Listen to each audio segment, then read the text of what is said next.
धोदेश्वर महादेव मंदिर नाशिक जिल्ह्यातील सटाणा शहरापासून 10 किलोमीटर अंतरावर धोदेश्वर महादेवाचे सुंदर मंदिर असून हा परिसर निसर्ग संपन्न आहे।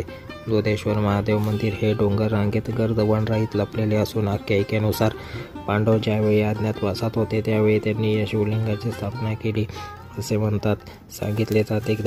त्यामुळे या शिवलिंगास पांडवेश्वर असेही म्हणतात। मंदिराचे स्थापत्य यादवकालीन आहे। सभागृह, त्यानंतर नंदीगृह, पुन्हा पायऱ्या उतरून एक यज्ञगृह व पुढे गर्भगृह आहे।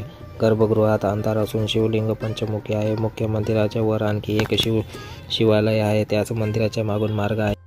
मंदिराच्या मागील डोंगर रांगेत अनेक नैसर्गिक झरे आहेत। याच झऱ्यांपासून धोद्याड नदी तयार झाली। नदीचे 2 प्रवाह तयार झाले, एक मुख्य पिंडीत येतो व दुसरा गोमुखातून वाहतो। मंदिराच्या परिसरात स्नानासाठी स्त्री व पुरुषांसाठी अशी 2 वेगवेगळी कुंड तयार केली आहेत। महादेव मंदिराच्या उजव्या बाजूच्या टेकडीवर 2 प्राचीन मंदिरे आहेत।